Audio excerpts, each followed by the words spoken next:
ಆದ್ರೆ ಕೇವಲ ಸೌಂದರ್ಯ ಮಾತ್ರ ಅಲ್ಲ, ಹಾಡು ಕೇಳ್ತಾ ಇದ್ದೆ, ಸ್ವಲ್ಪ ಕಿವಿ ಕೊಡ್ತೇನೆ.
ಹಾಗಿದ್ರೆ ಇವಳಿಗೆ ಎಲ್ಲಿಂದ ಬಂತು ಈ ಸ್ವರ?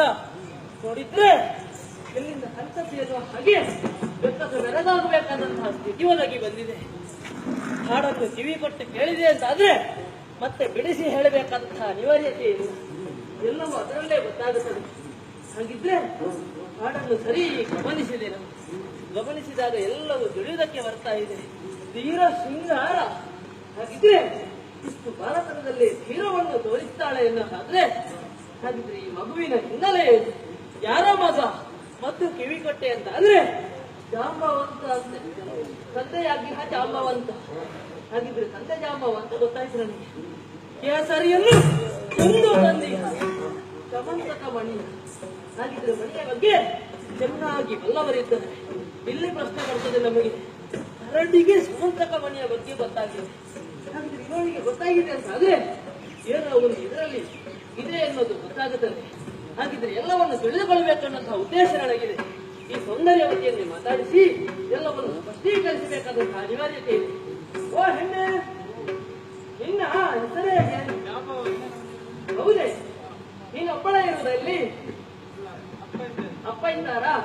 ಈಗ ಎಲ್ಲಿದ್ದಾರೆ? ಹೌದಾ, ಮಲಗಿಕೊಂಡೇ ಇರುವುದಾ? ಯಾವಾಗ ನೋಡಿದ್ದು? ಮತ್ತೆ ಹೇಳುದು ಯಾವಾಗ ಅವರು? ಈಗ ಮಲಗಿದ್ದಾರೆ ಅಷ್ಟೇ. ಹಾಗಿದ್ರೆ ಇದು ನಿನ್ನ ಕೈಯಲ್ಲಿ ಮಿನುಗುತ್ತಾ ಇರುವುದು ಮಣಿಯ? ಆ ಮಣಿಯನ್ನು ನನಗೆ ಕೊಡ್ತೀಯ? ಅಲ್ಲ, ಒಮ್ಮೆ ನೋಡ್ಲಿಕ್ಕೆ ಕೊಡ್ತೇನೆ. ಅಪ್ಪ ಬರ್ತಾರ? ಅಲ್ಲ, ನಾನೊಮ್ಮೆ ನೋಡಿ ಕೊಡ್ತೇನೆ, ನನಗೆ ನೋಡ್ಲಿಕ್ಕೆ ಮಾತ್ರ. ಒಂದು ಕೆಲಸ ಕೊಡುವುದಿಲ್ಲ ಅಲ್ಲ, ನಿನಗೇನಾದ್ರು ಕೊಟ್ಟರೆ ಕೊಡ್ತೀಯ? ಏನು ಆಗಿತ್ತು ನಿನಗೆ? ಹಣ್ಣು ಬೇಕಾ ನಿನಗೆ? ಯಾವ ಹಣ್ಣಾದಿತ್ತು? ಬಾಳೆ ಹಣ್ಣೇ ಬೇಕಾ? ನಾನು ಸಣ್ಣದ್ರಲ್ಲಿ ಬದುಕಿದೆ. ನಿನಗೆಂದು ತಂದಂತಹ ವಿಶೇಷವಾದಂತಹ ಮಣಿ ಕೊಡು. ಓ, ನಾವು ಅರಸುತ್ತಾ ಬಂದಂತಹ ಸಮಂತಕ ರತ್ನ ಇದು. ಹಾಗಿದ್ರೆ ನಾನು ಬಂದಂತಹ ಮುಕ್ಕಾಲು ಭಾಗ ಕೆಲಸ ಪೂರ್ಣಗೊಂಡಿದೆ ಎನ್ನುವುದು ಗೊತ್ತಾಯಿತು. ಮಣಿ ಬಹಳ ಇರ್ಲಿಕ್ಕೆ ಯಾರು ಹೇಳಿದ್ದೆ? ನಾನು ನೋಡ್ಲಿಕ್ಕೆ ಗೊತ್ತಾಗ್ತದೆ. ಮಣಿ ಕೊಡ್ಲಿಕ್ಕೆ ಆಗುದಿಲ್ಲ. ಈ ಮಣಿ ನಮ್ಮ ದಾತರಿಂದ ನಾನು ಕೊಡುವುದಿಲ್ಲ. ಅಪ್ಪನಲ್ಲಿ ಹೇಳ್ತೀಯ? ಅನಿವಾರ್ಯತೆ ಇಲ್ಲ. ಕಳ್ಳನ ಹಾಗೆ ಬಂದ ಕೃಷ್ಣ ಕಳ್ಳನ ಹಾಗೆ ಹೋದ ಎನ್ನುವುದು ಹಾಗೆ ಅಕ್ಬರ್. ಅದಕ್ಕಾಗಿ ನನ್ನಲ್ಲಿರುವಂತಹ ಪಾಂಚಜನ್ಯವನ್ನು ಮೊಳಗಿಸ್ತೇನೆ.